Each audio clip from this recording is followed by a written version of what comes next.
while I was finally enjoying my first approved break in 4 years on a quiet Santorini terrace. My father-in-law, the CEO, called and snarled, "Do you think you deserve this? Taking vacations while others carry your weight. If laziness were a job title, you'd finally be qualified. Don't bother coming back." I laughed, hung up, and clinked glasses with the stranger beside me, the CEO of our biggest rival. When I returned home, chaos followed.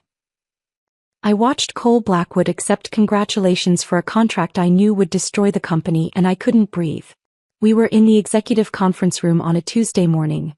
Me in my usual back corner seat, Cole at the head of the table in his tailored suit, board members applauding like he'd just saved the world. "Gentlemen," he said, because he always said gentlemen even though 3 women sat in that room. "We've secured the Lansing contract. 42 million in revenue. We beat Meridian Dynamics by underbidding them by 40%. Before we continue, thank you for being here.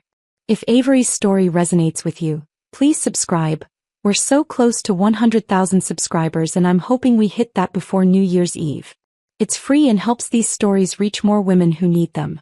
Now let's see what happens next." My pen dug into my notepad so hard it tore through the paper. I'd modeled that bid 6 different ways. Every scenario showed the same result.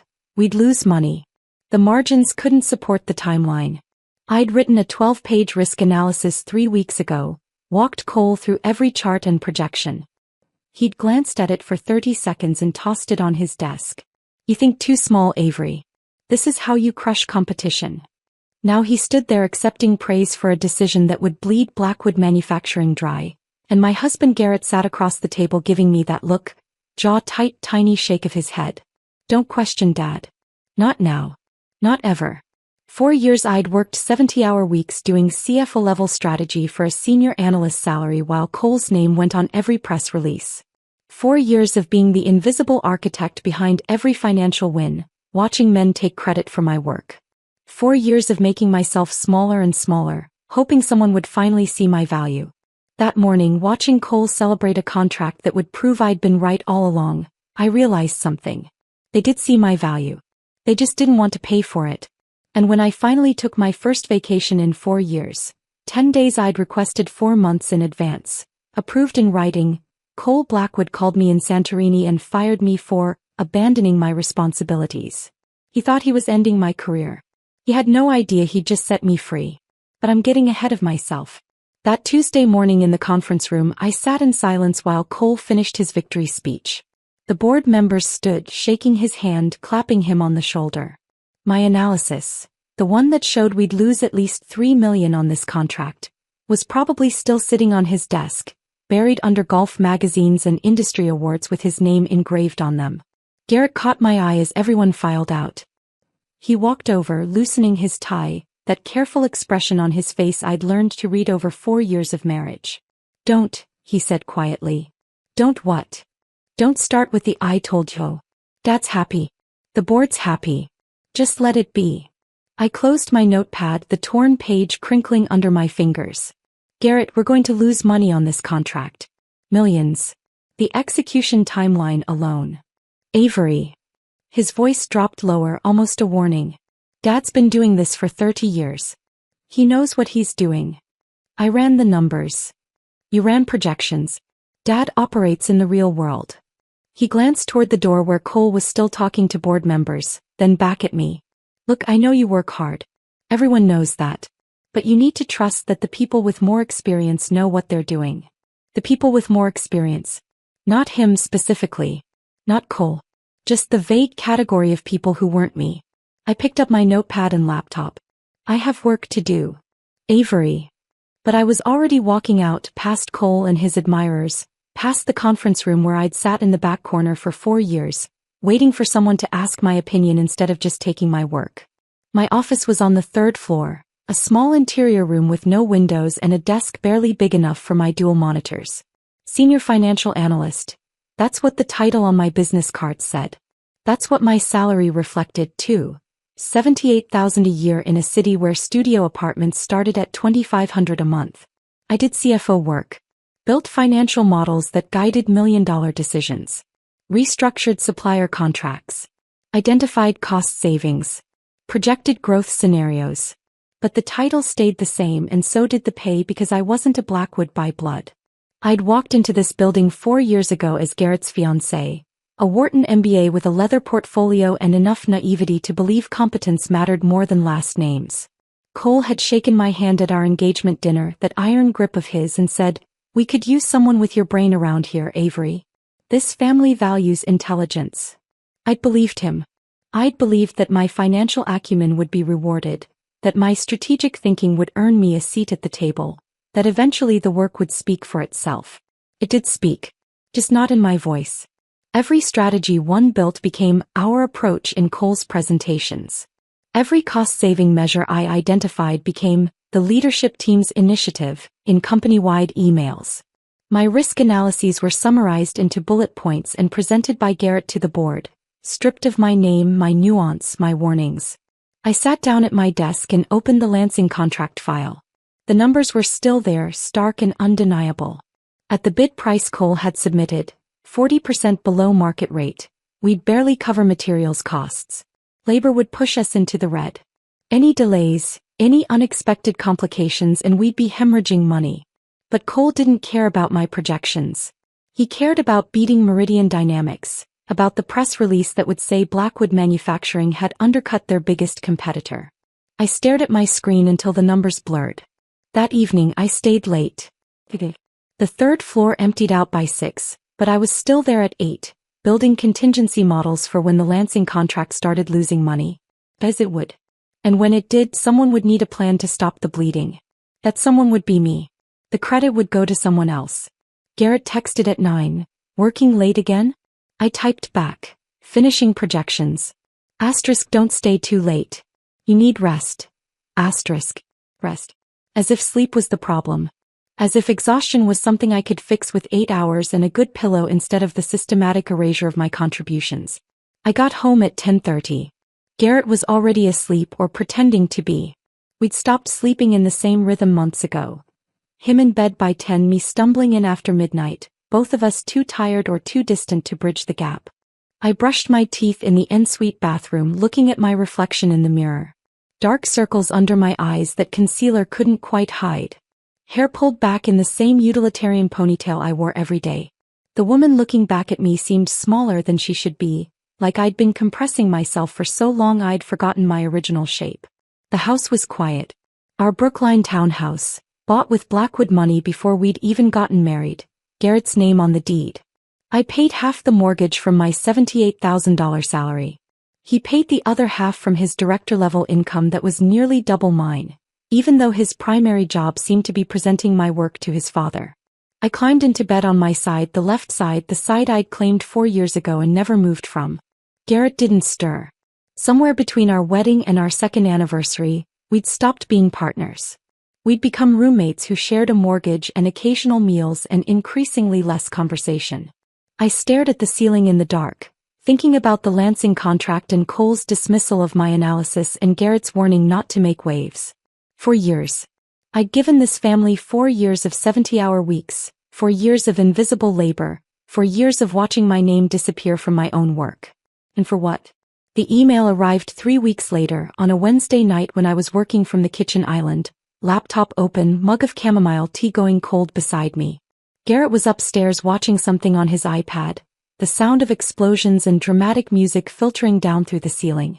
Subject line, updated benefit information. I almost deleted it. Almost. But something made me pause. Maybe the timestamp sent at 9:14 p.m., long after Margaret and HR usually went home. Maybe the small voice that had been whispering warnings I'd trained myself to ignore. I opened it.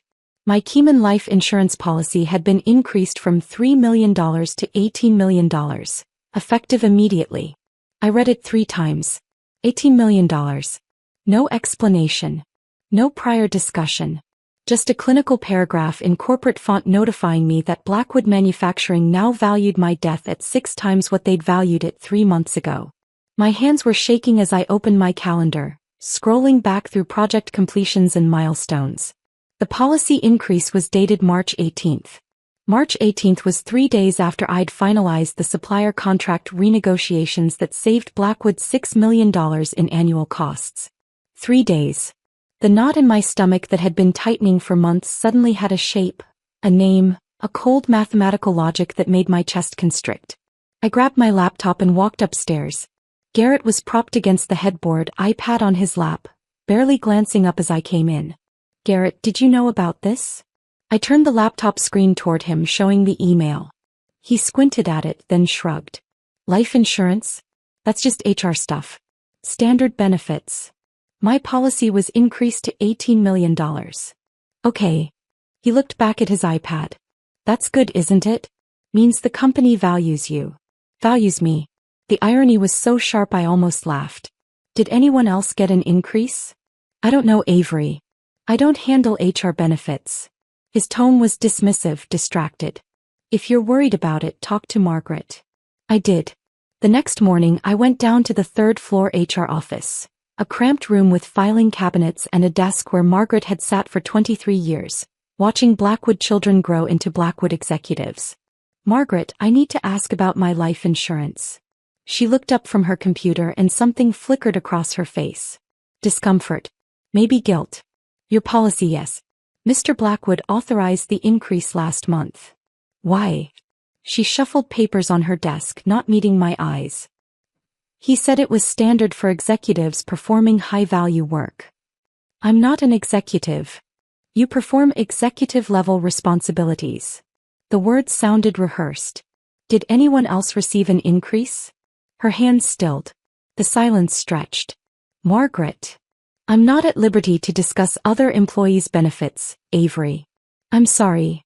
I left her office with my heart pounding, that knot in my stomach pulling tighter and tighter until I thought I might be sick. $18 million. 3 days after saving the company $6 million. And 2 weeks later, Cole Blackwood called me into his office and gave me my first operational audit assignment. Cole's office was mahogany and leather, floor-to-ceiling windows overlooking the Boston skyline. I stood in front of his desk on a Friday afternoon in late May, hands clasped in front of me, waiting while he finished an email. He didn't look up for 2 full minutes. When he finally did, his expression was neutral, businesslike. "I need you to do a safety walkthrough at the Dedham facility. Tuesday evening. Second shift." I frowned. "Isn't that operations responsibility? You're always talking about cost efficiency." He leaned back in his chair, fingers steepled. "I want a financial perspective on whether we're overinvesting in safety protocols." Fresh eyes. Something about it felt wrong. But I said yes. Because that's what I always did. The Dedham plant was 30 years old, all concrete and exposed metal, machinery that roared and clanged in rhythms that felt aggressive. I walked the floor alone for 3 hours with a clipboard and steel-toed boots that kept slipping on oil-slicked concrete. A forklift came so close I felt the wind from it. The driver didn't even turn his head. 2 weeks later, Cole sent me to Somerset. Midnight inventory check. I walked catwalks with railings that shifted under my grip, trying not to look at the concrete 20 feet below. Then Lexington. The chemical storage facility where I'd spent an hour breathing fumes before someone finally noticed the ventilation had malfunctioned. I came home shaking that night, lungs burning, and Garrett was on the couch scrolling his phone. "How was it?" he asked without looking up. "I think I inhaled something toxic." "Dad says you're doing great work on these audits." A month later, I collapsed in the office bathroom. The ear doctors ran every test. Found nothing. "Probably stress," they said. "You should take a vacation." So I did. I submitted the request 4 months in advance. 10 days in Santorini, late September, timed perfectly after the quarterly close so no one could say I was being irresponsible. I routed it through HR, copied Cole and Garrett, attached my project timeline showing everything would be covered. Cole approved it with a single-sentence reply. "Fine. Make sure everything's handled." I spent 3 weeks training Jordan, a junior analyst who was eager but inexperienced. I created a 60-page transition document, step-by-step instructions, contact lists, contingency protocols for every active project. I scheduled daily check-in calls. I color-coded spreadsheets. I did everything except clone myself. Garrett had barely reacted when I told him about the trip. "You're going alone?" It wasn't a question really. Just an observation delivered in that flat tone he used for everything lately. "You're welcome to come," I said even though I didn't mean it. "I can't take time off right now." Dad needs me here. Of course he did. We hadn't shared a bed in 6 months. Hadn't had a real conversation in longer than that. I'd stopped expecting him to ask about my day, my work, my life. We existed in parallel routines. Him leaving for the office before I woke up, me coming home long after he'd eaten dinner alone. The morning I left for Logan Airport, I stood in our kitchen with my suitcase packed, waiting for something I couldn't name. Goodbye maybe. A hug. Some acknowledgement that I was leaving for 10 days. But Garrett had already gone to work. The house was silent except for the hum of the refrigerator. I locked the door behind me and didn't look back. Santorini hit me like oxygen after years of holding my breath. The light was different, golden and impossibly soft, nothing like Boston's perpetual gray. I stayed at a small cliffside hotel in Ojai run by a woman named Katerina who brought fresh yogurt and honey to my terrace every morning and never asked why I was traveling alone. I spent the first 2 days crying. Ugly, heaving sobs on my private terrace overlooking the caldera, mourning a version of myself I'd buried so deep I'd forgotten she existed. The woman who'd graduated Wharton with honors and ambitions. The woman who'd believed competence mattered more than last names. The woman who'd thought marriage meant partnership. By day 3 something shifted. I started breathing differently, deeper, slower, like my lungs were remembering their actual capacity. I walked the narrow cobblestone streets with no destination, ate grilled octopus at tiny tavernas where no one knew my name, drank a Surtico that tasted like minerals and salt and freedom. I didn't check my work email. Not once. Garrett sent one text on day 2. Hope you got there safe. I didn't respond. On day 4 I was sitting on the hotel terrace at sunset, watching the sky turn shades of amber and rose I didn't have names for, a glass of wine in my hand, when the woman at the next table turned to me. She was older, late 50s maybe, with silver-streaked auburn hair pulled into an elegant knot and oversized sunglasses that somehow made her look more sophisticated instead of hidden. You have the look of someone who just remembered she's allowed to exist, she said. I laughed, surprised by the sound of it. Is it that obvious? Only to someone who's been there. She gestured to the empty chair at her table. Join me. Her name was Wyatt Brennan, and she had the kind of presence that made you sit straighter without realizing it. Not intimidating exactly, but commanding in a way that felt earned rather than performed. We talked about Greece, about travel, about the particular magic of Santorini light. Safe topics. Easy topics. Then my phone started buzzing on the table. Cole's name flashed across the screen. Once. Twice. 3 times. I ignored it. Wyatt raised an eyebrow. Someone's persistent. My father-in-law. CEO of the company I work for. I picked up my wine glass, watching the liquid catch the fading sunlight. He doesn't believe in boundaries. Family business? In-laws business. I just work there. The bitterness in my voice surprised me. The phone buzzed again. 4th call. Wyatt tilted her head. You going to answer that? Something in her tone, curiosity maybe, or just the permission of a stranger who had no stake in my choices, made me pick up the phone. I should have let it go to voicemail. Hello. Do you think you deserve this? Cole's voice exploded through the speaker so loud that Wyatt could hear it clearly. So loud that the couple 3 tables away turned to look. Taking vacations while others carry your weight? You've been gone 3 days and the Lansing contract is imploding because you weren't here to clean up the mess. 4 years of conditioning made me respond automatically, voice steady even as my heart raced. Cole, I left a 60-page transition document. I trained Jordan for 3 weeks. Everything is covered. Jordan is incompetent. You're the one who runs the numbers, Avery. You're the CFO. Something cracked inside me. Something that had been bending for 4 years under the weight of invisible labor and stolen credit and salary reviews that never came. I'm the senior financial analyst who does CFO-level work for half the salary and 0 credit, I said, my voice colder than I'd ever heard it. And I'm on an approved vacation. Silence on the other end. The dangerous kind. Then his voice came back, quiet and venomous. If laziness were a job title, you'd finally be qualified. Don't bother coming back. You're fired. The line went dead. I sat there holding my phone, staring at the darkening caldera, and felt something strange wash over me. Not devastation. Not fear. Relief. Then I started laughing. It started small. A shocked exhale. and built into something bigger, wilder, more liberating than anything I'd felt in 4 years. The kind of laughter that comes from a place so deep you'd forgotten it existed. Wyatt was watching me with an expression I couldn't quite read. She raised her wine glass, lips curving into a knowing smile. "To liberation," she said. I clinked my glass against hers, still laughing, feeling lighter than I had in years. "To liberation." We ordered another bottle of wine and watched the sun finish setting, painting the white buildings of OIA in shades of pink and gold. And then I started talking. I told her things I'd never said out loud.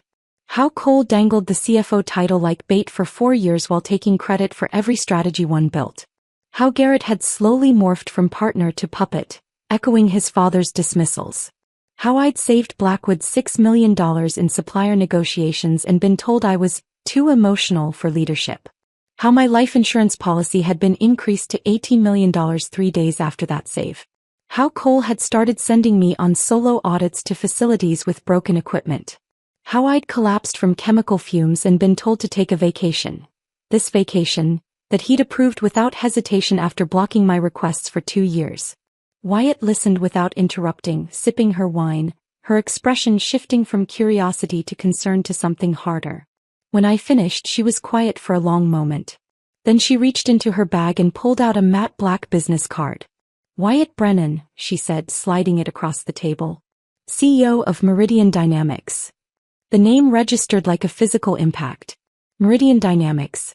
Blackwood Manufacturing's biggest competitor. The company Cole had spent 5 years trying to crush, underbidding on contracts, poaching clients, bad-mouthing in industry circles. "I heard the whole conversation," Wyatt said. "And I'm going to make you an offer. We're opening a new East Coast division. We need a CFO who understands industrial manufacturing, someone who knows the players, the pitfalls, how to build sustainable growth instead of reckless empire." She paused. "Someone who actually takes vacations." I stared at the card, at the embossed logo, at the phone number that felt like a lifeline I hadn't known I needed. My phone buzzed on the table. "Garrett, Dad's furious." "What did you do?" Not "Are you okay?" Not "What happened?" Just "What did you do?" Like I'd committed some unforgivable sin by answering my phone on my approved vacation. I picked up the phone, held the power button until the screen went dark, and looked at Wyatt. "Tell me more." "We stayed on that terrace until the stars came out, until the tourists thinned and the restaurants along the cliff began closing their outdoor seating, the staff stacking chairs and wiping down tables with tired efficiency." Wyatt told me about Meridian Dynamics over that second bottle of wine. How she'd built it from a mid-sized regional player into a national competitor by focusing on sustainable manufacturing practices and treating employees like assets to develop rather than resources to exploit. "We don't win by underbidding and bleeding out on execution," she said, swirling the wine in her glass. "We win by building relationships with clients who value quality over cost-cutting. It's slower growth, but it's real."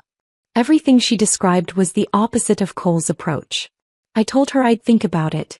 She smiled like she already knew my answer. "Take your time. Enjoy the rest of your vacation. When you're ready, call me." We had dinner 3 more times over the next week. At different tavernas perched on the cliffs, over fresh fish and Greek salads, and conversations that felt like a strange hybrid of therapy and strategic planning. She never pressured me. Never made the job offer feel transactional. She just talked about what Meridian was building and let me imagine myself as part of it. On my last night in Santorini, we met at a small restaurant in Phoenicia, away from the tourist crowds. The owner brought us grilled sea bass and roasted vegetables without us ordering, like Wyatt was a regular. After dessert, baklava and strong Greek coffee, she handed me a leather folder embossed with Meridian's logo. "Background reading," she said. "Details on the CFO role, compensation structure, team you'd be building." She paused, sliding the folder across the table. "And some industry intelligence on Blackwood you might find interesting. No pressure. Just information." The folder was thick, substantial. I tucked it into my carry-on bag, promising to read it on the flight home. That night, lying in my hotel bed with the terrace doors open and the sound of the Aegean drifting in, I finally checked my email. I'd been offline for 9 days. 9 days of silence from Blackwood Manufacturing, from my marriage, from the life I'd left behind in Boston. 73 unread messages. I scrolled through them with a sick feeling in my stomach. 15 from Cole. The subject lines escalated from urgent, Lansing contract to unacceptable behavior, to final warning, even though I'd already been fired. 12 from Garrett. Each one colder and more clipped than the last. Where are you? Dad's furious. You need to call. This is embarrassing. You're being selfish. Not once did he ask if I was okay. 3 emails from Diane Cole's wife, all with subject lines about family loyalty and disappointing everyone who believed in you. And one from Sloan, Garrett's younger sister, sent 2 days ago. Avery, I'm sorry about Dad. I don't know what happened, but I know it's not your fault. Call me when you're home. I miss you. I stared at that last email for a long time. Sloan was the only Blackwood who'd ever treated me like family instead of staff. She was younger, 26 to my 32, an art history major who'd been told by Cole that business school is for serious people like Garrett.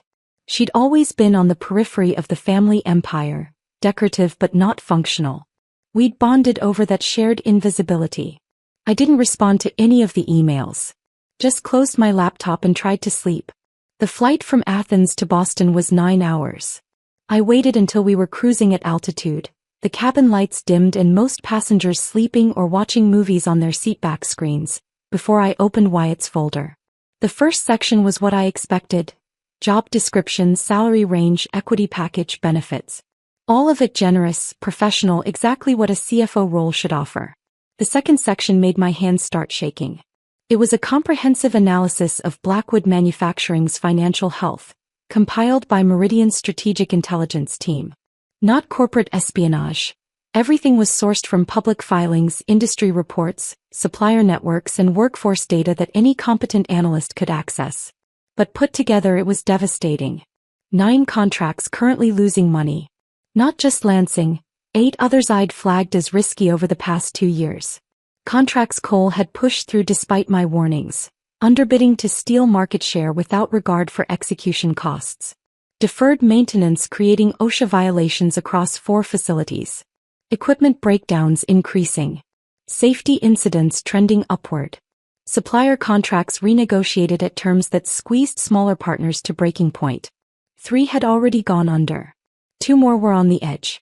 Workforce turnover at 34%, double the industry average.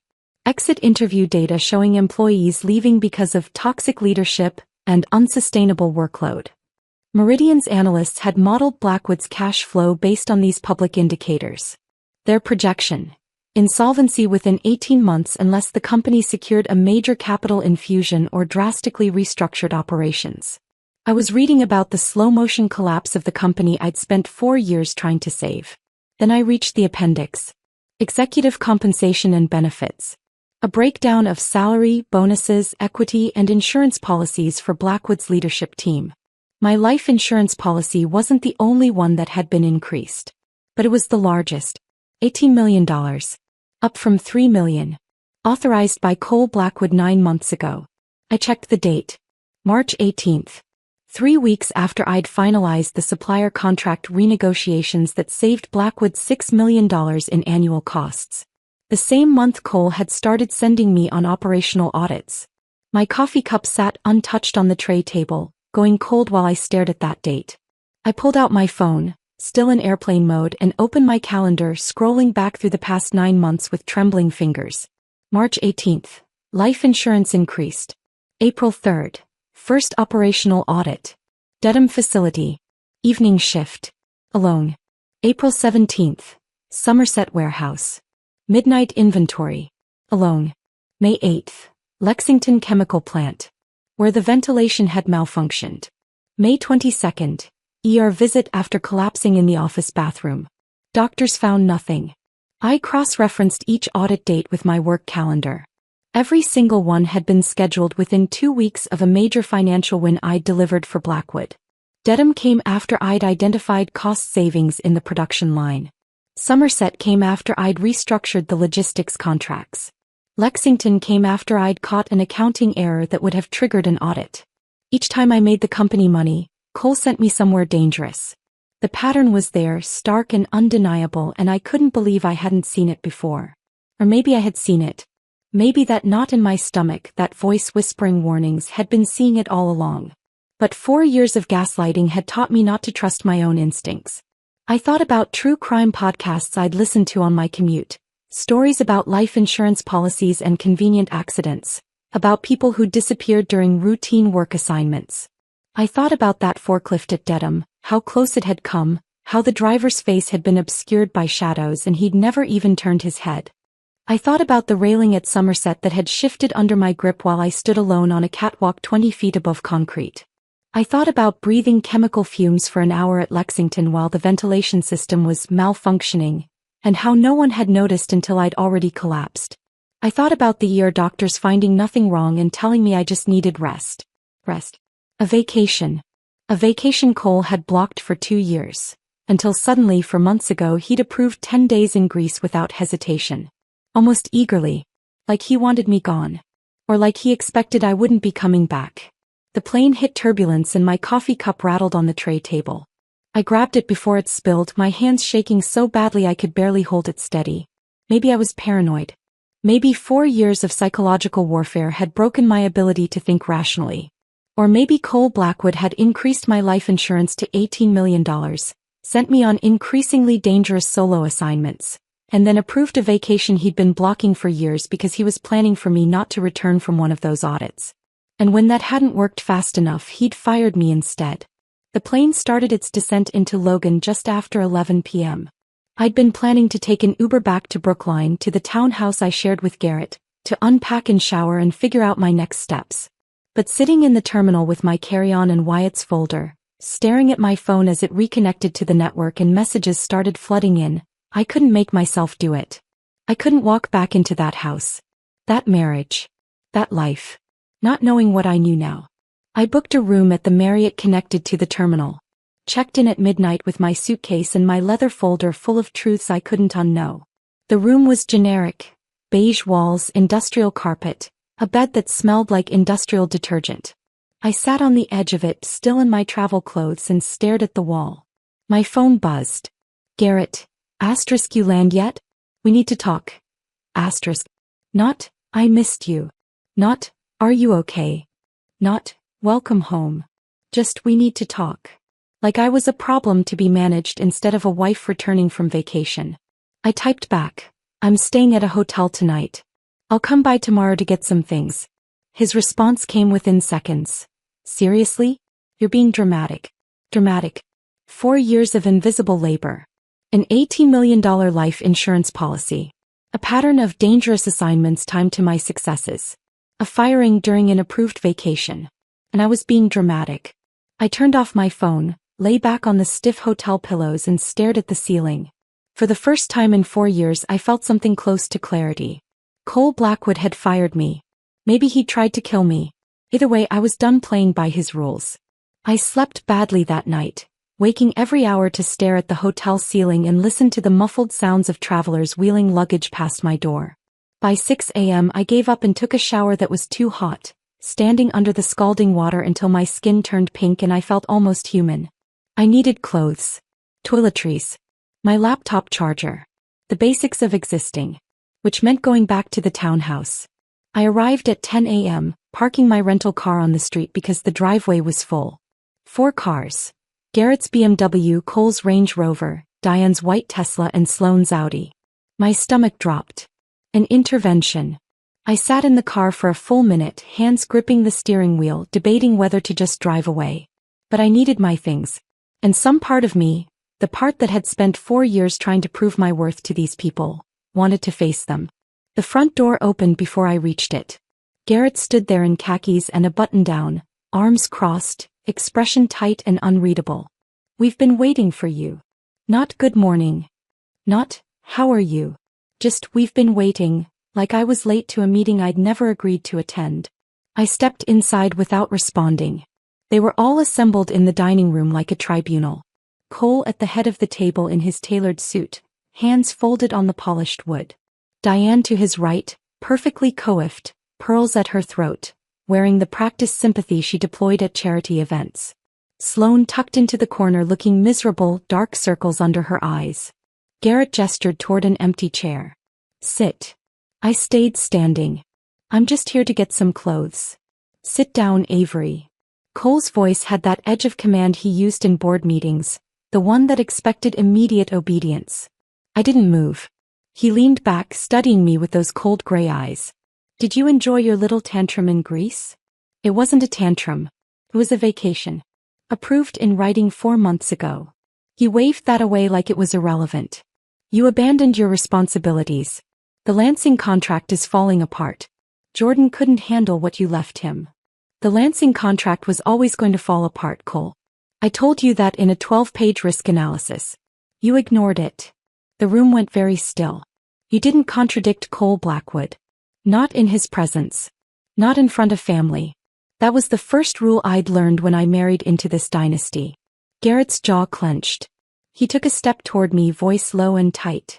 Avery, you're a senior analyst. Not the CFO. You don't get to question executive strategy.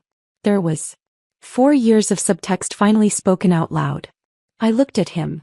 This man I'd married, who'd promised we'd be partners, who'd said his family's company needed fresh perspectives and that together we'd build something meaningful. The man who'd slowly transformed into his father's echo. You're right, I said quietly. I'm not the CFO. I just do all the work of one. For half the salary. With 0 credit. My mistake was thinking that might actually matter to any of you. Diane's voice came from the table, sweet and sharp. Avery, we've given you so much. A place in this family. Opportunities most people would be grateful for. Security. This ingratitude is really quite shocking. I laughed. The sound came out harsh and bitter. Opportunities? Is that what you call working 70-hour weeks while being told I'm too emotional for leadership?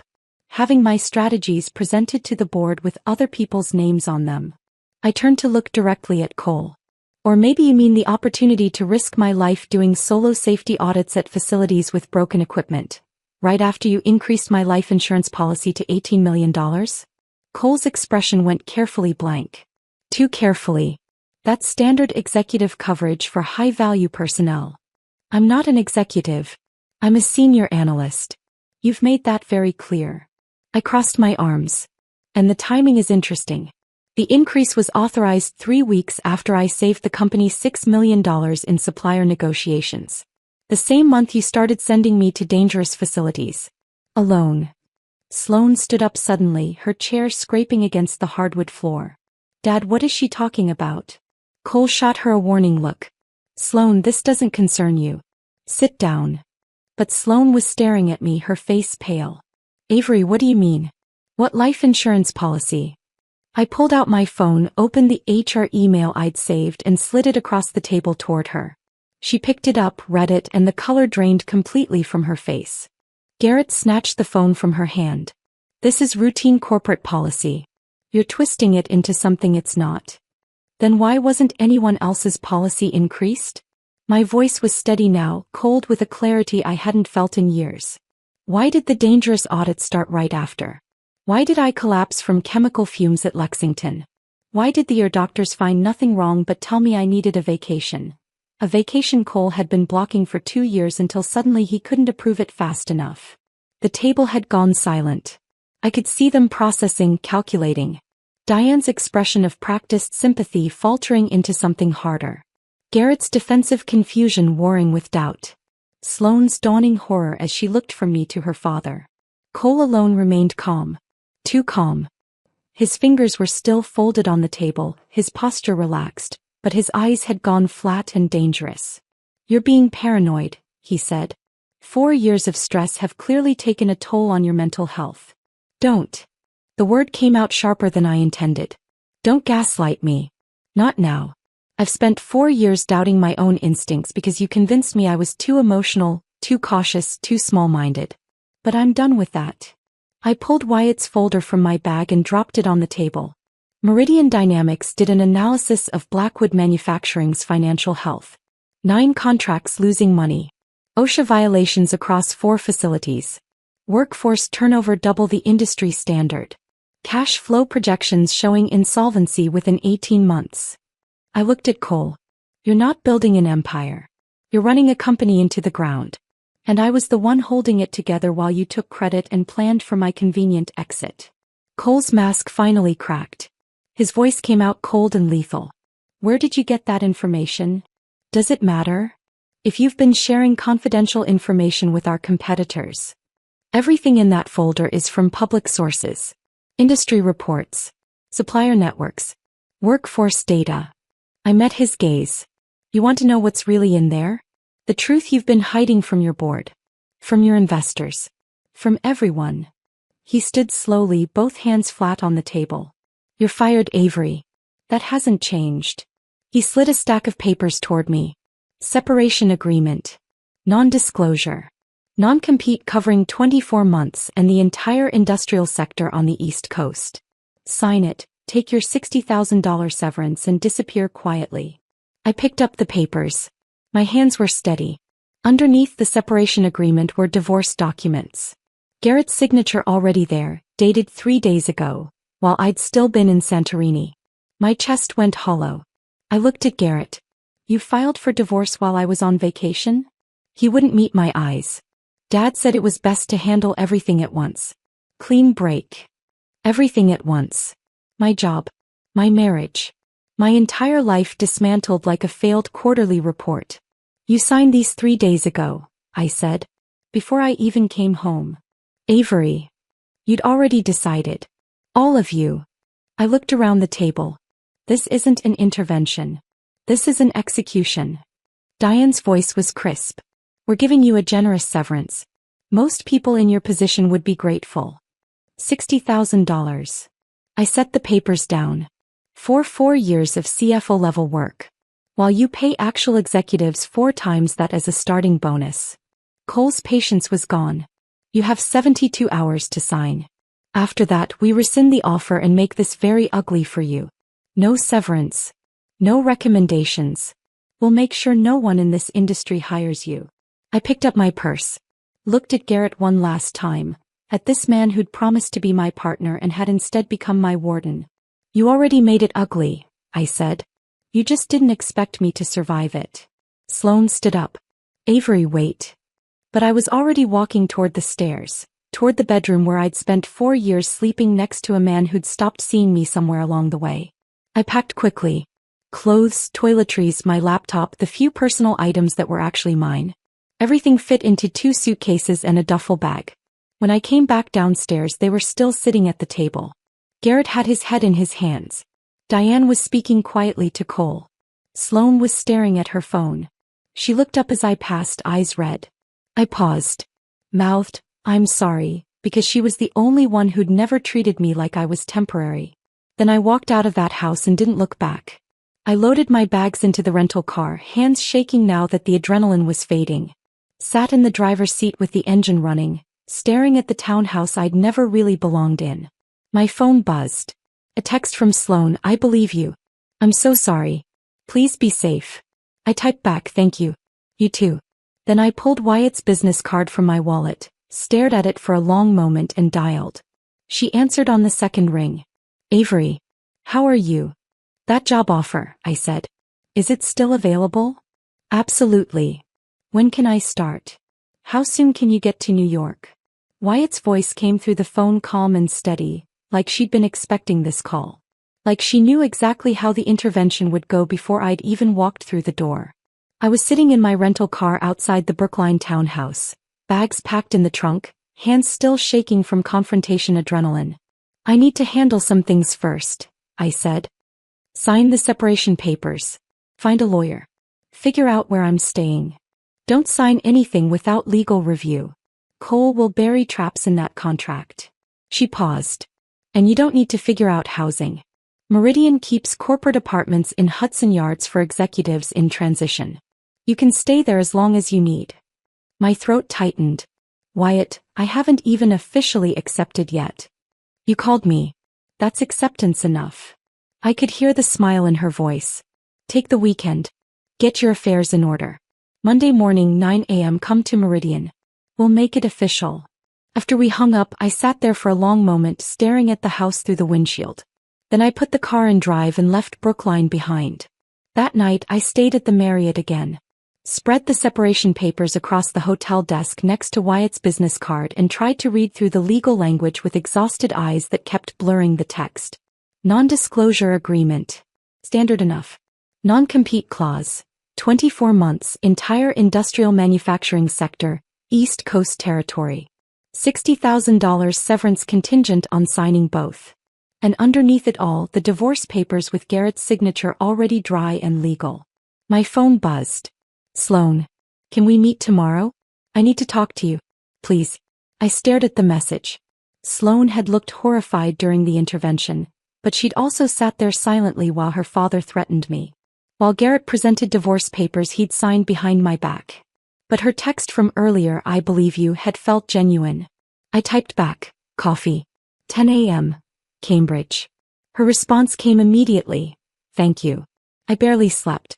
The hotel air conditioning cycled on and off with mechanical precision, and every time I closed my eyes I saw Cole's flat, dangerous expression when I'd mentioned the life insurance policy. By 9 a.m. I was showered and dressed, drinking bitter hotel coffee and watching the minutes crawl toward 10. The coffee shop was near Harvard Square, tucked into a side street where tourists didn't usually wander. I got there early, ordered a latte I didn't really want, and sat in a corner booth with my back to the wall. Sloan arrived at exactly 10, wearing jeans and an oversized sweater, hair pulled back in a messy bun. She looked like she hadn't slept either. She slid into the booth across from me, hands wrapped around a to-go cup she must have brought from somewhere else. "Thank you for meeting me," she said quietly.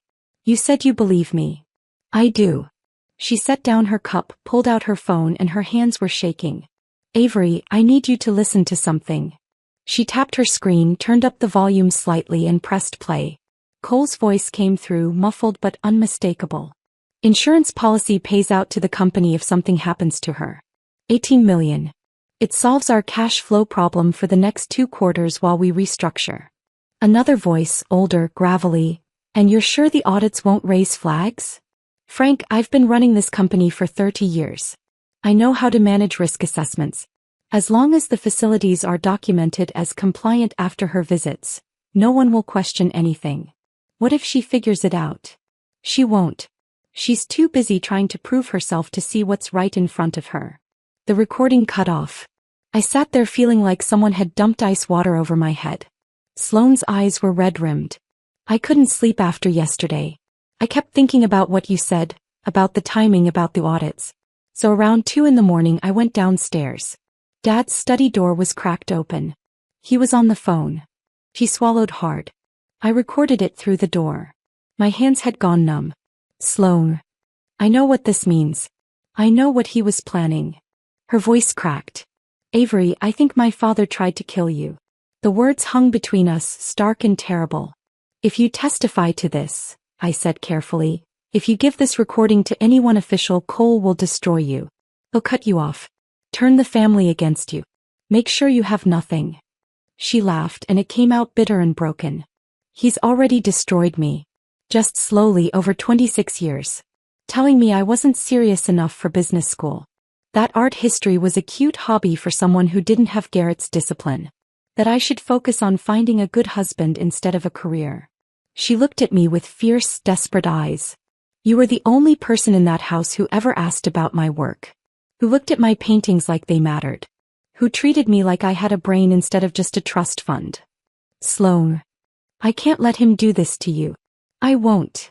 She pushed her phone across the table. "Take it. Copy the recording. Use it however you need to." I stared at the phone, at this evidence that could bury Cole Blackwood but would also detonate what was left of Sloane's family. "Are you sure?" "I've never been more sure of anything." She wiped her eyes with the back of her hand. "I'm done being quiet. I'm done pretending the people I love aren't monsters."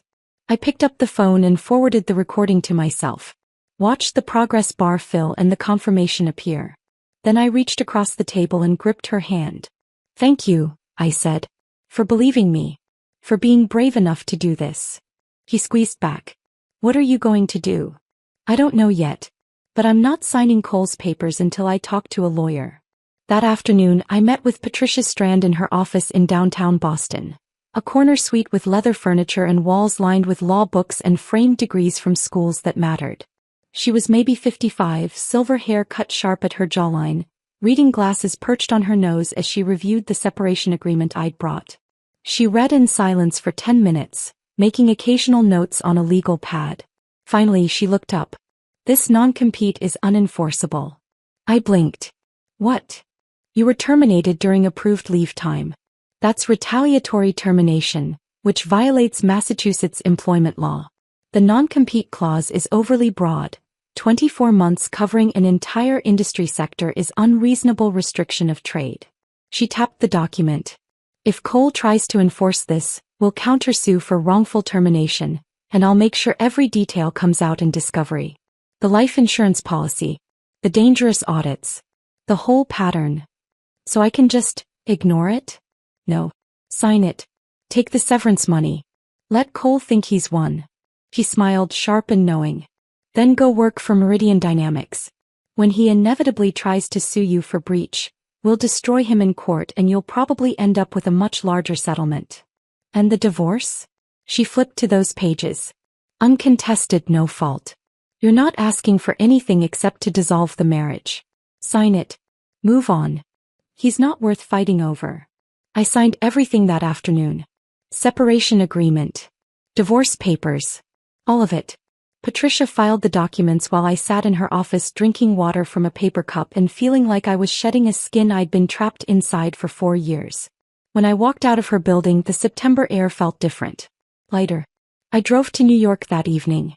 3.5 hours down I-95 with my entire life packed into 2 suitcases and a duffel bag, Sloane's recording backed up in 3 separate locations, and Wyatt's business card in my wallet. The corporate apartment was on the 42nd floor of a glass tower in Hudson Yards. 1 bedroom, floor-to-ceiling windows, furniture that was tasteful and temporary. It was twice the size of my office at Blackwood and felt like a palace. I stood at those windows on Sunday night, watching the city lights reflect off the Hudson River, the skyline stretching out in all directions like a promise I was finally allowed to believe in. My phone buzzed. Wyatt, ready for tomorrow? I typed back, ready. Another message appeared. Sloane, I told Mom and Dad I'm moving to New York. Dad didn't take it well. But I'm done living in that house. Thank you for showing me it's possible to leave. I smiled, feeling something warm and fierce bloom in my chest. You're going to be okay, I typed. We both are. Monday morning came with clear skies and cool air that smelled like possibility. I put on my best suit, navy blue, tailored, professional, and took the subway to Meridian's office in Midtown. The lobby was all glass and steel and living walls of greenery. The receptionist smiled when I gave my name. Miss Hale. Miss Brennan is expecting you. 48th floor. The elevator rose through the building and with each floor I felt lighter, more solid, more like myself. Wyatt was waiting in her corner office, windows overlooking Central Park, wearing a charcoal suit and that same confident smile from Santorini. Welcome to Meridian, she said, extending her hand. I shook it and her grip was firm and warm and real. Thank you for the chance. Thank me by building something great. She gestured to a leather folder on her desk. Contracts ready when you are. And Avery? Cole Blackwood is about to learn that firing you was the biggest mistake of his career. I picked up the pen, signed my name and felt the last 4 years finally, truly end. My first day at Meridian, Wyatt walked me through the 48th floor, introducing me to people whose names I tried desperately to remember while my brain was still processing that I actually worked here now. This is Avery Hale, our new CFO, she said at every stop, and people smiled and shook my hand and said things like, we've heard great things, and excited to work with you. No one treated me like I was temporary. No one acted like I needed to prove I deserved to be there. It was disorienting. My office had floor-to-ceiling windows overlooking the Hudson River. Real windows with natural light that changed throughout the day. I stood there that first afternoon just staring at the water, at the boats moving past, at the sky that wasn't blocked by walls or cubicles or the weight of 4 years of invisible labor. The work itself was challenging but collaborative. I spent the first week in budget meetings, reviewing Meridian's cost structures, identifying opportunities for efficiency without gutting departments or squeezing suppliers. People listened when I talked. Asked questions that showed they'd actually read my analysis instead of just skimming the executive summary. Wyatt checked in daily, not to micromanage but to make sure I had what I needed. How are you settling in? She asked on Friday afternoon, appearing in my doorway with 2 coffees. It's good. Really good. I accepted the coffee. Different from what I'm used to. Different how? People here seem to actually want me to succeed. She smiled, but there was something sad in it. That's not different, Avery. That's normal. What you experienced at Blackwood was abuse dressed up as corporate culture. The word landed heavy. Abuse. I'd never let myself call it that before. By week 3, I'd built a preliminary budget for the new East Coast division, interviewed candidates for my finance team, and restructured supplier contracts that would save Meridian $2 million annually without burning bridges. I worked long hours, but they felt different. Purposeful instead of desperate. At 6 p.m., people started packing up and going home. No one sent emails at midnight expecting immediate responses. No one made me feel guilty for taking lunch breaks. At night, I'd walk along the Hudson River Greenway, phone silenced, breathing air that didn't taste like fear. Garrett texted twice in 3 weeks. First, need to know what furniture you want from the house. I typed back, keep it all. Second, divorce papers are final. Just need your signature on the asset division. I signed them in Patricia's office without reading closely and had them messengered back. Let him have the house, the furniture, the life we'd built that had never really been ours. Then on a Thursday afternoon in my 4th week, flowers arrived. Wyatt's assistant brought them to my office. A striking arrangement of white peonies and black dahlias in a crystal vase. These just came for you, she said, setting them on my desk. I pulled the card from its small envelope. Congratulations on your career suicide. For watching. CB. My hands went cold. I walked the flowers straight to the break room and dumped them in the trash, vase and all. The glass shattered satisfyingly against the bin liner. Cole was just bitter, I told myself. Just lashing out because I'd escaped. But my hands were still shaking when I got back to my office. The SEC investigator showed up the following Tuesday. I was in a budget review meeting when Wyatt's assistant knocked on the conference room door. Avery, there's someone here to see you. He says it's urgent. The man waiting in reception had tired eyes and a federal ID badge clipped to his belt. Mid-40s, cheap suit, the look of someone who'd seen too many corporate lies. Ms. Hale, I'm Martin Voss with the Securities and Exchange Commission. I need to speak with you about allegations that have been filed. My stomach dropped. What kind of allegations? Securities fraud and theft of proprietary information. Is there somewhere we can talk privately? Patricia Strand arrived within 30 minutes of my call, striding into Meridian's conference room in a sharp suit and reading glasses, legal pad in hand. My client won't be answering questions without counsel present, she said, sitting beside me. Voss nodded like he'd expected that. He slid a folder across the polished table. Ms. Hale, we're investigating a complaint filed by Blackwood Manufacturing alleging that you illegally accessed and transmitted confidential company information to Meridian Dynamics prior to your employment here. He opened the folder and showed me printed emails. From avery.hale@blackwoodmfg.com to w.brennan@meridiandynamics.com. Date, September 3rd. Subject, confidential financial projections. The preview text showed financial data, client lists, contract details. My mouth went dry. I never sent these. Voss's expression didn't change. According to Blackwood's IT department, these emails originated from your company account. The metadata shows they were sent from your IP address while you were still employed. That's impossible. I never emailed Wyatt before I was fired. I met her in Santorini after. Patricia put a hand on my arm. We'll need to see the complete digital forensics. Email headers, server logs, authentication records. Everything. Voss pulled out a notepad. We're still gathering that information from Blackwood's systems. But Ms. Hale, I need to ask, did you have any communication with Meridian Dynamics before your termination from Blackwood Manufacturing? No. I met Wyatt Brennan for the first time on September 18th in Santorini. Cole had already fired me by then. And you didn't discuss Blackwood's business operations with her? I hesitated. We talked generally about the industry. But nothing proprietary. Nothing I wouldn't discuss at any industry conference. Patricia made a note. Agent Voss, my client is cooperating fully. But until we can examine the forensic evidence, she won't be making any further statements about these alleged emails. After Voss left, I sat in that conference room feeling like the air had been sucked out. Patricia was already on her phone. I'm calling a digital forensics expert. If those emails are fabricated, the metadata will prove it. Wyatt came in, closed the door, pulled out the chair across from me. This is Cole's move, she said quietly. Fabricated evidence to destroy your credibility and hurt Meridian. What if he's good enough to make it stick? What if? Email forensics don't lie, Avery. If he created these, the digital fingerprints will show it. She leaned forward. But I need you to be completely honest with me. Is there anything at all, that Cole could twist? Any emails, any conversations, any access to files that could be misinterpreted? I thought back through 4 years of work.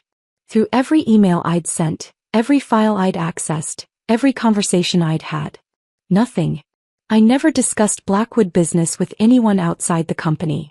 The only thing remotely close was our conversation in Santorini, and that was after I was fired. Wyatt nodded slowly. Then we fight. And we make sure Cole regrets starting this. But that night, alone in my corporate apartment, I couldn't stop thinking about those emails. About how real they'd looked. About Cole's resources and connections and his absolute certainty that he could destroy anyone who opposed him. My phone rang at 11 p.m. Sloan. I almost didn't answer. Avery, please. I need to see you. Now. Her voice was shaking. What's wrong? It's about Dad. About the SEC thing. I can't talk about this on the phone. Can you meet me? We met at a 24-hour diner in Chelsea, the kind of place with cracked vinyl booths and coffee that tasted like it had been sitting in the pot since dinner service. Sloan slid into the booth across from me looking wrecked, hair uncombed, mascara smudged, wearing sweatpants and an oversized hoodie like she'd left the house in a hurry. Are you okay? No. She pulled out her phone with trembling hands. I couldn't sleep tonight.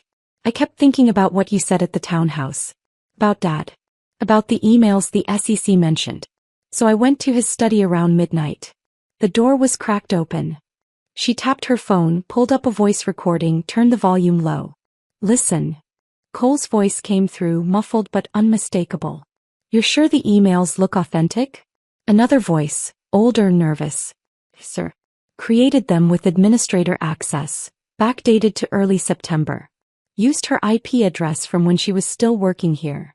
And the SEC won't detect the fabrication? Not without deep forensic analysis, which they won't do for a corporate espionage complaint. They'll see the emails, interview her, and even if they don't charge her, the investigation alone will destroy her reputation. Pause. She'll never work in this industry again. Cole's voice came back, cold and satisfied. Good. Make sure all the logs are clean. I don't want any trace leading back to us. The recording ended. I sat there feeling like someone had poured ice water through my veins. Sloane's eyes were red and swollen. He fabricated evidence. He's trying to frame you for a federal crime. My hands were shaking so badly I had to grip the edge of the table. Sloane, if you give this to anyone, if you testify, your father will destroy you. I know. Her voice cracked. But I can't watch him do this. Not to you. Not to anyone. She pushed her phone across the table. Take it. Copy the file. Use it however you need to. I stared at that phone, at the evidence that could save me and detonate what was left of Sloane's family. Are you absolutely sure? She wiped her eyes with the heel of her hand. I'm done being afraid of him. I'm done pretending he's someone he's not. I picked up the phone, forwarded the recording to myself and Patricia and Wyatt, watched the file send and confirm. Then I reached across the table and gripped Sloane's hand. Thank you. For being brave enough to do this. She squeezed back and we sat there in that fluorescent-lit diner at midnight, two women who'd escaped the same poison, holding on to each other while the evidence of Cole Blackwood's crimes lived in our phones like a loaded gun. I didn't sleep that night. Just lay in my corporate apartment staring at the ceiling, Sloane's recording playing on repeat in my mind. The investigation alone will destroy her reputation. She'll never work again. By 6 a.m. I gave up on sleep and called Patricia. I have evidence, I said when she answered. Cole confessing to fabricating the emails. Recorded by his daughter. Silence. Then, how soon can you get to my office? Patricia's office at 8 a.m. was already alive with purposeful energy. She had coffee brewing, her paralegal taking notes, and a digital forensics expert on video call within 15 minutes of my arrival.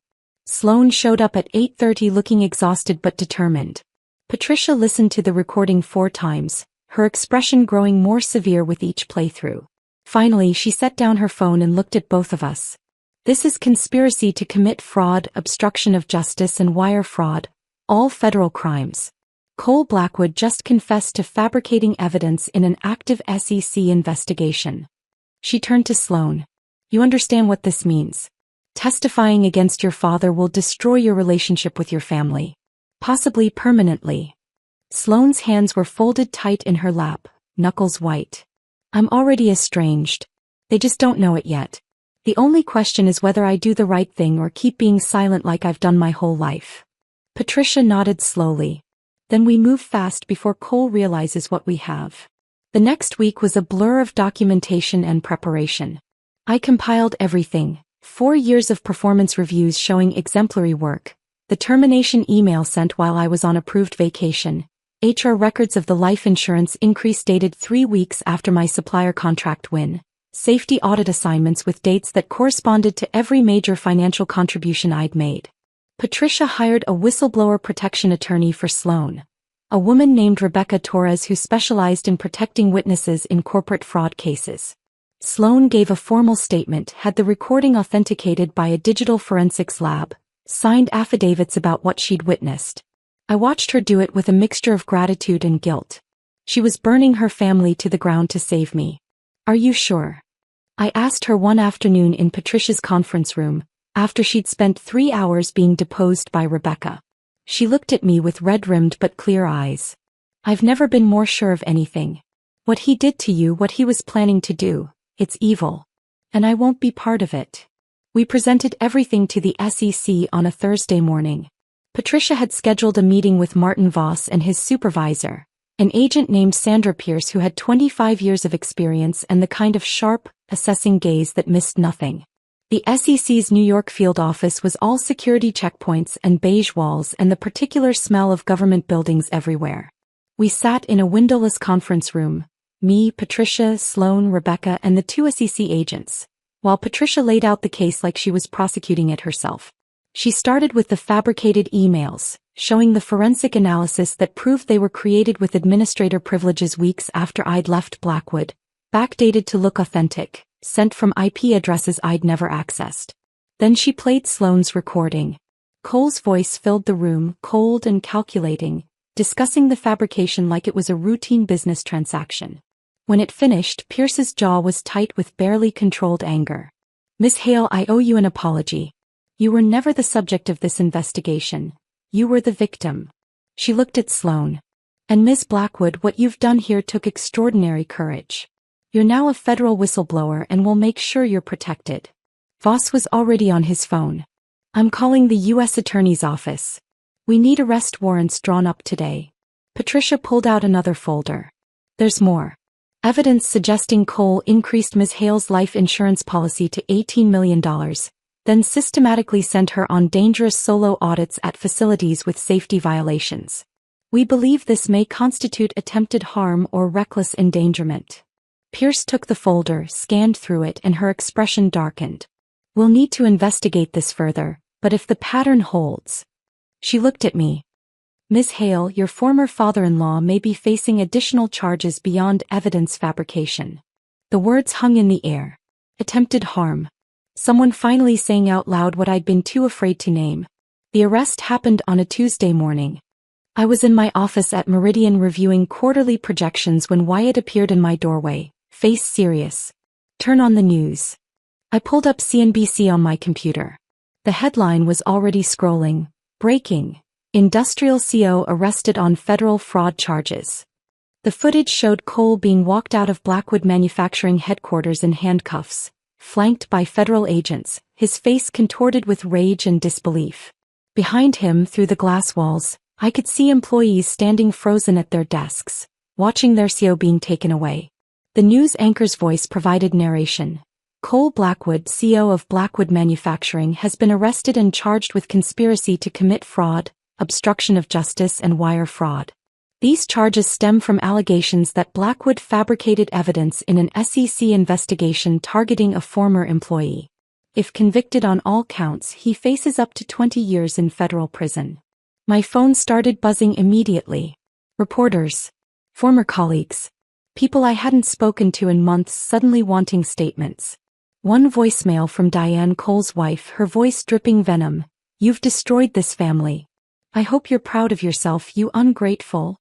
I deleted it without listening to the rest. Another message, this one from someone at Blackwood's board. "We'd like to discuss the circumstances of your departure." I forwarded that one to Patricia. The only call I answered was from Sloan. "Are you okay?" I asked. "No." Her voice was thick. "But I did the right thing." "I know I did." "You did. You absolutely did. Mom won't talk to me.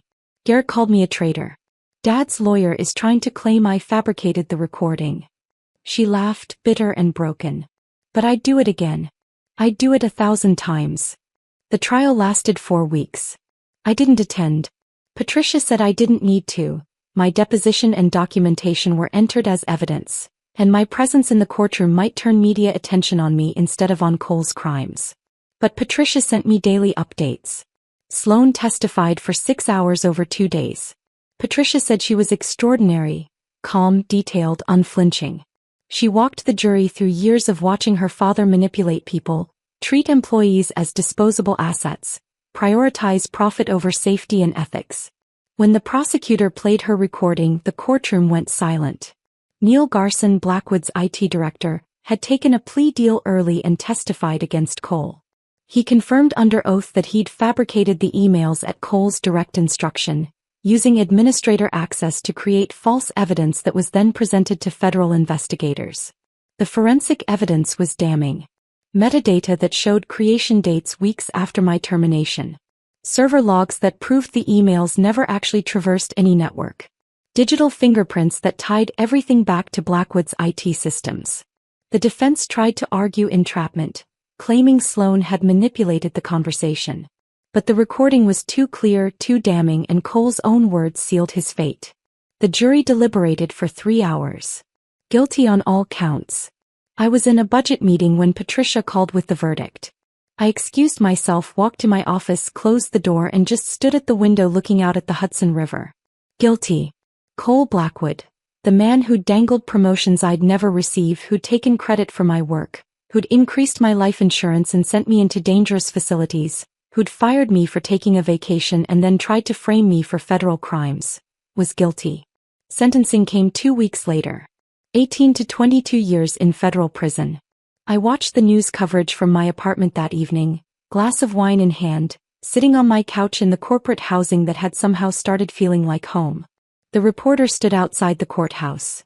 Cole Blackwood, once a titan of the manufacturing industry, will spend nearly 2 decades in federal prison. The judge cited the severity of fabricating evidence and attempting to destroy a former employee's career as factors in the sentencing. They showed footage of Cole being led away, his expensive suit rumpled, his face no longer red with rage but ashen with shock. Garrett appeared briefly in the coverage, stone-faced, declining to comment. My phone buzzed. "Sloan, it's over. He's really going to prison." I typed back, "How are you feeling?" Her response took a minute. "Empty. Relieved." Said, "All of it at once." "Me too," I sent. And it was true. I'd won. Cole was in prison. My name was cleared. Meridian had stood by me through everything.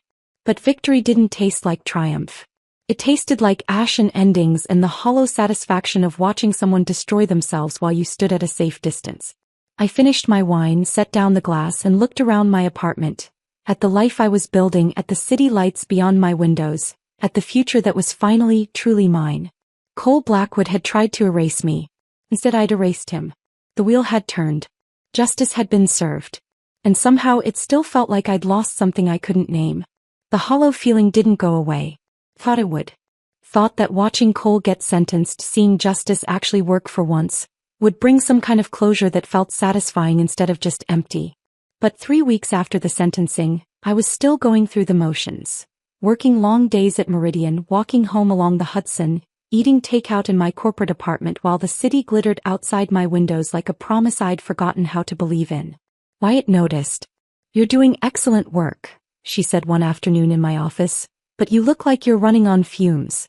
When's the last time you took a day off?" I couldn't remember. "Take the weekend," she said. "Actually take it. Don't check email. Don't think about budgets. Just exist for 48 hours. So I did. I spent Saturday walking through Central Park, watching families and couples and people who seemed to know how to be happy. Bought coffee from a cart vendor and sat on a bench by the lake, letting the October sun warm my face. Sunday morning, I was having coffee in my apartment when my phone rang. Wyatt. I'm sorry to call on your weekend, but there's something I need to discuss with you. Can we meet tomorrow? My stomach tightened reflexively. Is something wrong? No. The opposite, actually. But we should talk in person. Monday morning, she was waiting in her office with coffee and that same calm presence that had made me trust her on a Santorini terrace 6 months ago.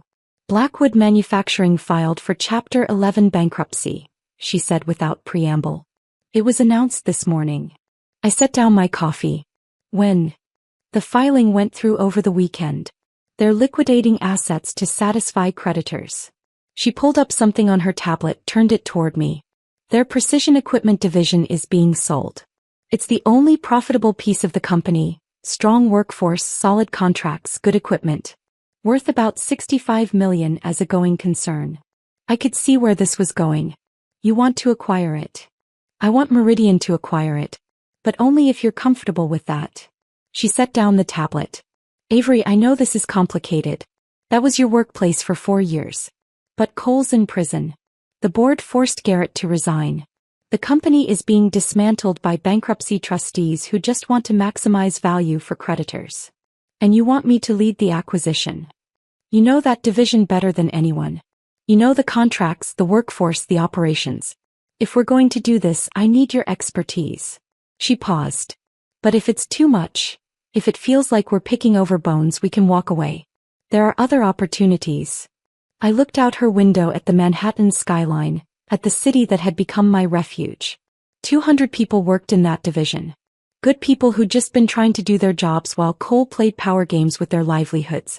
What are you offering them? I asked. Full employment guarantees. No layoffs, no restructuring that cuts staff. We integrate them into Meridian with their current salaries and benefits intact. Wyatt leaned forward. I'm not interested in gutting a company for parts, Avery. I want to build something sustainable. But I need to know the numbers work. I thought about Jordan, the junior analyst I'd trained. About Margaret in HR. About the line workers and technicians and project managers who'd never had a say in Cole's destructive decisions. I'll do it, I said. But I want it in writing that we're protecting jobs. This can't be a cost-cutting exercise disguised as an acquisition. Wyatt smiled. Already drafted. Patricia reviewed the terms this morning. The next 2 weeks were brutal. I led the due diligence team, financial analysts, operations specialists, legal counsel, through every aspect of Blackwood's precision equipment division. We reviewed contracts, assessed equipment value, interviewed key employees who were terrified they'd lose their jobs in the bankruptcy. It was strange being back in Blackwood's world, even at arm's length. I recognized names in the employee roster. Jordan, who'd been promoted to full analyst after I left. Margaret, still running HR after 24 years. Technicians and line workers I'd seen during those dangerous facility audits. People who'd just nodded hello and gone back to work, unaware that their CEO was using my visits as cover for something darker. The numbers told a clear story. The division was profitable, well-run at the operational level, dragged down only by Cole's reckless corporate strategy and the bankruptcy of the parent company. In a normal sale, it would be worth $65 million. In bankruptcy liquidation, with creditors pushing for fast resolution, we could get it for $42 million. Wyatt presented the acquisition to Meridian's board on a Thursday afternoon. I sat beside her, walking them through the financial analysis, the integration timeline, the employment guarantees. The board voted unanimously to approve. We submitted our bid that Friday. $42 million full employment protection, 90-day integration period. 3 weeks later, the bankruptcy court accepted our offer.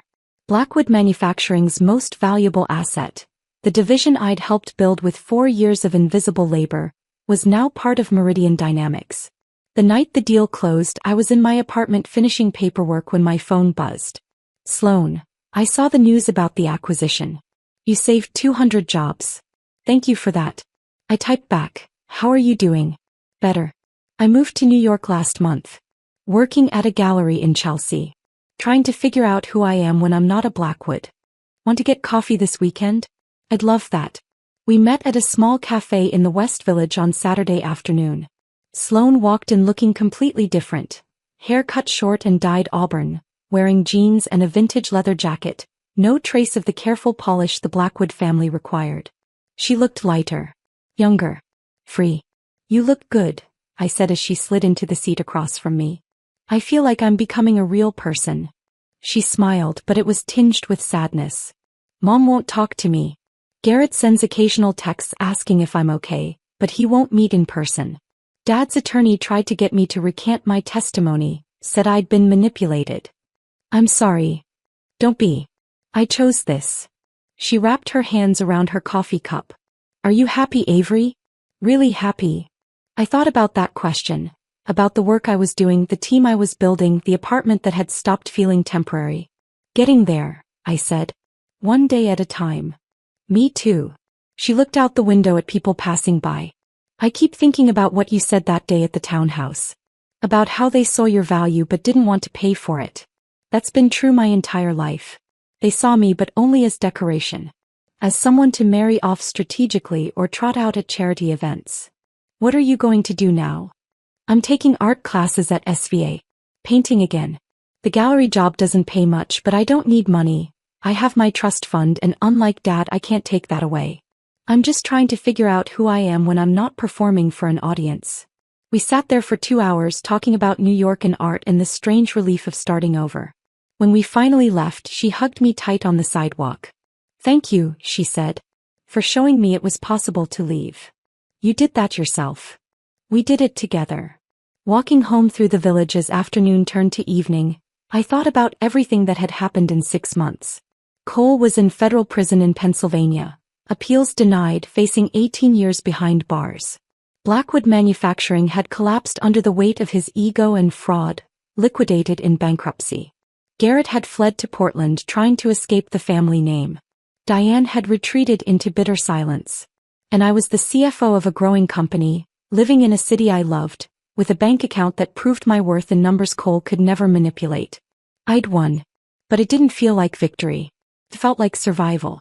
Like I'd been drowning for 4 years and finally reached the surface, gasping and exhausted, grateful to be alive but not quite sure what to do with the air in my lungs.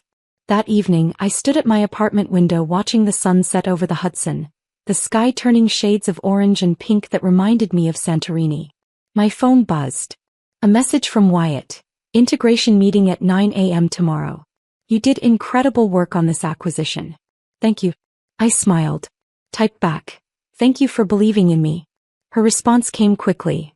You made it easy. I set down my phone and looked around my apartment. At the furniture I'd chosen, the books on the shelf, the life I was building that belonged only to me. Cole Blackwood had tried to erase me. He'd fired me, framed me, maybe even tried to kill me. And instead I'd survived.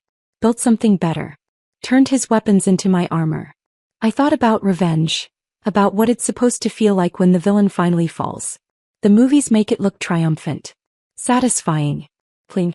But real revenge is messy. It's watching someone destroy themselves while you stand at a safe distance. It's winning but still feeling the weight of everything you lost along the way. It's building a new life and realizing the old one left scars that don't just disappear because justice was served. But standing there in my apartment with the city lights beginning to glow and the evening air cooling through my open window, I realized something else. The best revenge isn't destruction. It's building something better from the ashes. It's walking away free. And it's waking up every morning and choosing yourself over the people who tried to make you small. Cole had wanted me to disappear. Instead, I'd made him irrelevant. And that, finally, slowly, painfully, was starting to feel like enough. If this story of strategic justice had you holding your breath, hit that like button right now. My favorite part was when Sloane played that recording, exposing Cole's crimes in his own voice. What was your favorite moment? Drop it in the comments below. Don't miss more powerful stories like this. Subscribe and hit that notification bell so you never miss an upload.